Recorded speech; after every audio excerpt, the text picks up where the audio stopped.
Well, one of the first troops on the ground in Afghanistan following the 9/11 attacks was US Special Forces veteran Scott Neal. He was among the first US troops and CIA operatives sent into the country to help topple the Taliban, and he joins me now. Master Sergeant, thanks so much for your time.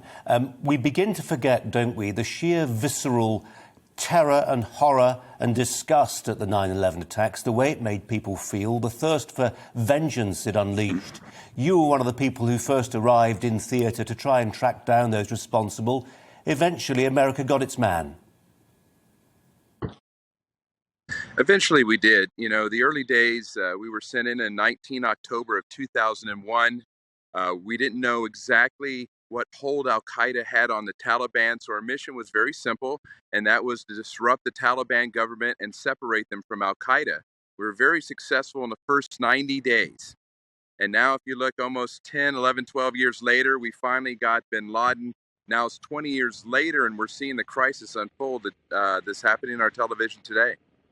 Scott, talk to us about the kind of country it was to go soldiering in. My recollection is of lots of very damaged people. People tend to forget this was a country, even when you arrived, that had been at war for decades. It was quite often the case you'd see people regularly disfigured by landmine explosions and the detritus of war everywhere.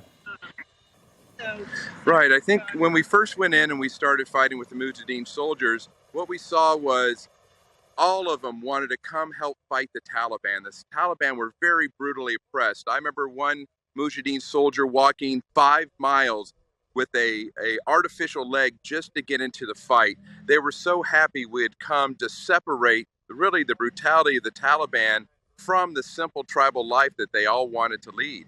And now it's 20 years later, and I feel that it's going to be the same. Afghans just want to live in peace and harmony, and the Taliban are going to bring back a lot of destruction.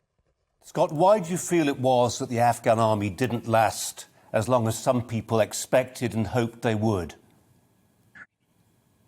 You know, I hate to say it like this, but, you know, we watched the Taliban capitulate within the thousands. As soon as the battle was not going their way, they quit and they surrendered to the higher power. I think it's part of the tribal culture, and not everybody in Afghanistan is a Taliban, and not everybody carrying a gun, you know, was a Taliban for 20 years. Afghan has a history of switching sides, and I suspect as long as the Taliban's in power, they'll have forces. As soon as something different comes along, they'll switch sides too. Biden, Scott, said withdrawal was always going to be messy. Was he right? Yep. You know, you think, and you had hoped as a citizen now that I'm out of service that, you know, all of the brain power of our military and State Department would have had a plan. And it's apparent it hasn't. And those are the questions our citizens, even in this country, need to ask.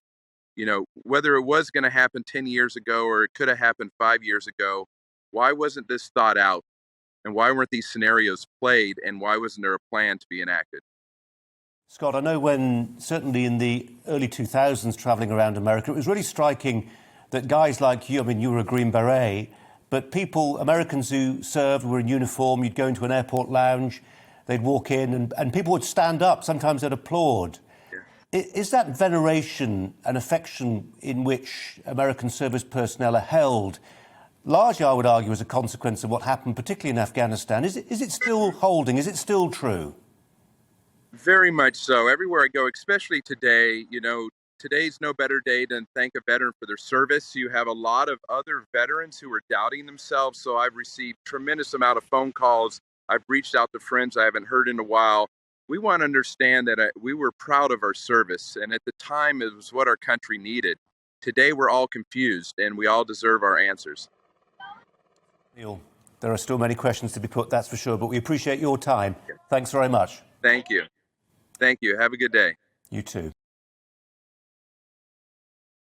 Welcome to the GB News YouTube channel. You can watch us live 24 hours a day, catch up on your favourite shows, and join in the conversation in the comments below. Don't forget to subscribe and you'll never miss any of our exclusive content.